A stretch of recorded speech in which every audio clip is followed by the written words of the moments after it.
appuntamento sul piano vasca le protagoniste della prima serie 400 stile libero femminili.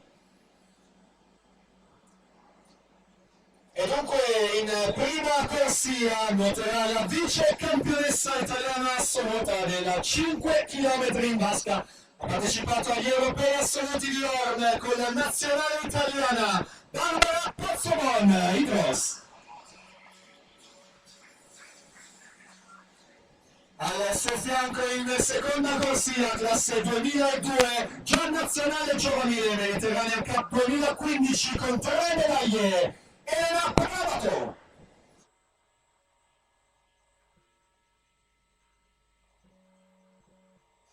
Al suo fianco in terza corsia per il team Veneto e criterio di quest'anno l'argento negli 800 stile libero, Eleonora Marin.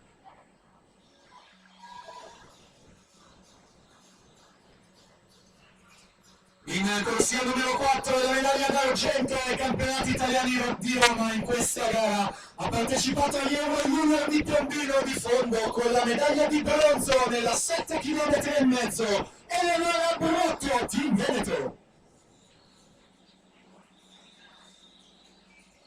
In quinta corsia per il team Veneto già medagliata ai campionati giovanili nello stile libero, Marca Ferronato. In sesta corsia per il Paolo medaglia d'argento ai criteri di quest'anno nei 200 stile libero, Giulia Grasso. In settima corsia parte Aurora Rigo, Capiano. E in corsia 8 per il team Veneto, Greta Finocchiaro.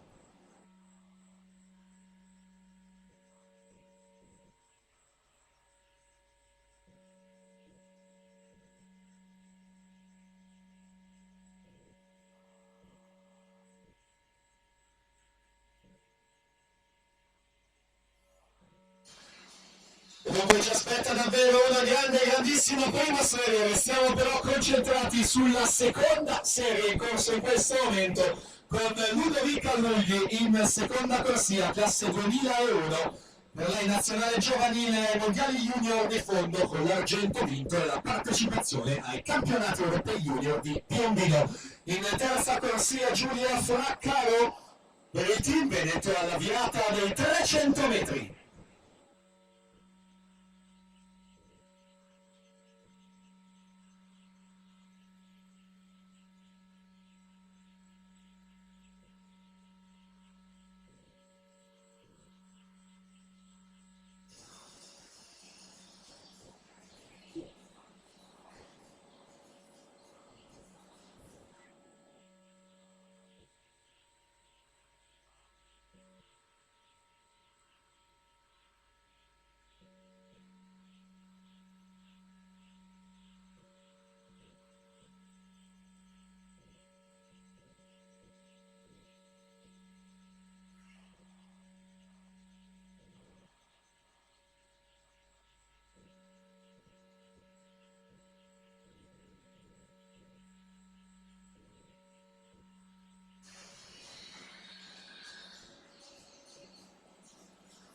Dunque siamo alle ultime fatiche con Giulio Fraccaro, saldamente al comando in questa serie 2, vediamo il suo crono, 4:20 e 44 per lei, per andare a porre un importante riferimento in vista della prima serie con Martina Marin che chiude in seconda posizione, 4:26 e 43, e allora dovremo esserci